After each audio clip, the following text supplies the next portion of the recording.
So LeBron versus MJ.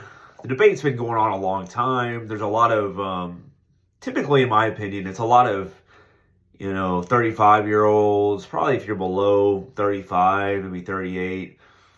Not all, but a lot tend to lean towards LeBron James. Okay, because my opinion is that some of them never really watched Jordan in the '90s because of their age or whatnot. But anyways, there's a certain group of people that say LeBron James is the GOAT. And they always have to tell you that, right? And so if you really dig into it though, I know he's not the GOAT because I watched Jordan play. I don't need a stat sheet. I don't have to bring it up. I just know. I knew it when I watched him in the '90s, late '80s. Okay? I knew he was the GOAT. You know why I knew he was the GOAT? Because when you watched him play, you knew something magical was going to happen. You knew he was the GOAT. He was the most competitive person in sports I've ever seen. He had a killer instinct. He had those intangibles that were off the charts. And so that drive and that leadership in the locker room, that leadership on the floor, that killer instinct, and then you add all that into super talent, I mean, that's just what happens. And so say what you want about LeBron. He's an all-time great. He might be the best all-around player that the world's ever seen. I mean, I'm not denying that at all. If you just look at it from a player standpoint, he's probably all-time great. Assists, rebounding, points. He's kind of a triple-double guy. I didn't look how many triple-doubles he had. I know I think he might be number one overall. I had to look and see. But let's just break down some stats. I think that's interesting. So I don't need the stats, but to all the LeBron lovers, I'll just break it down for you, okay? I could dig deeper too. I just don't have a lot of time. But if you look at Jordan, let's say 15 seasons he played, right? He played 15 years. He retired twice in the time. He retired in 94, came back in 95, March 95, did that call, I'm back.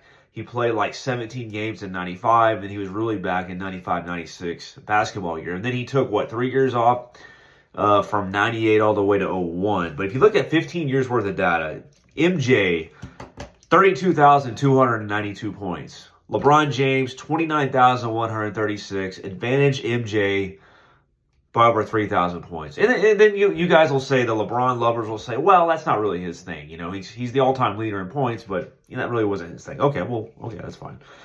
So MJ had over 3,000 more points in 15 seasons, right? Okay. Games played, 15 seasons.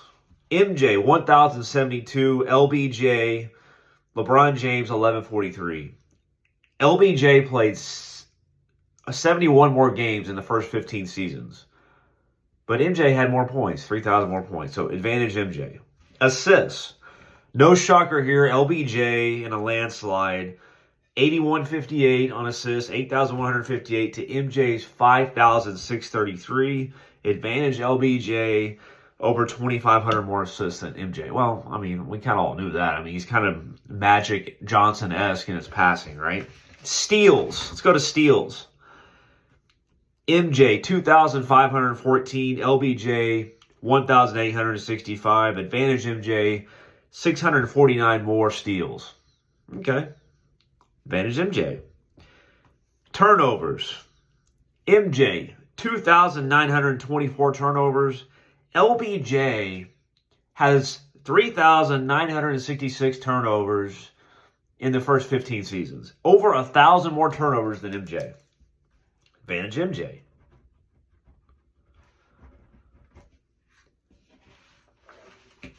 Oh, and then you say, oh, well, he had Scottie Pippen. He had Scottie. Come on. Okay, well, LBJ did not win a championship till he had a guy named Dwayne Wade. Okay? Not to mention Chris Bosh, by the way. And then you think, oh, Scottie Pippen was all this and that. Yes, Scottie was pretty good. But Scottie wasn't that good.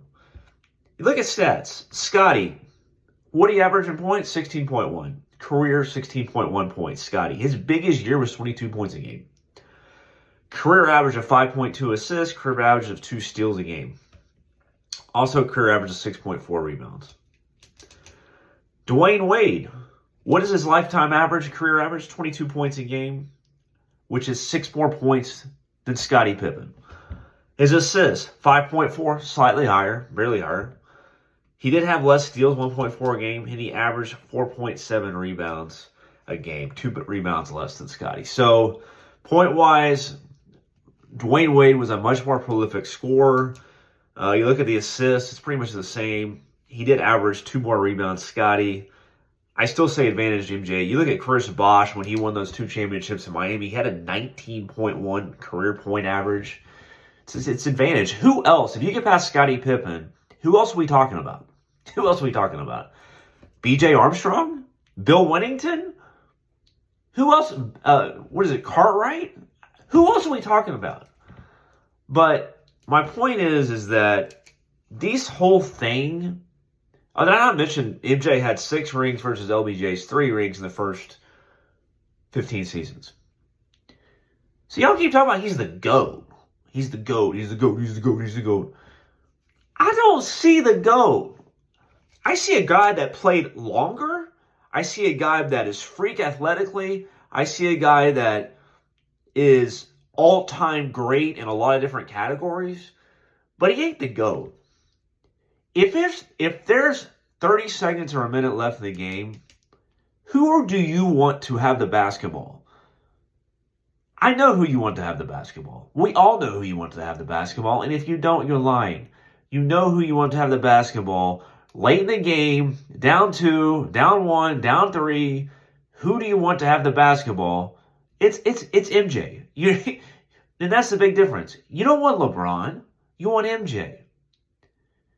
A GOAT, you can't be a GOAT and not be the person that we want the ball in the hands. We know that MJ is going to get it done.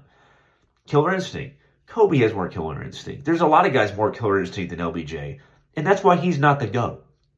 Great guy, great stats, all-time great player. No denying that. And he ain't the GOAT.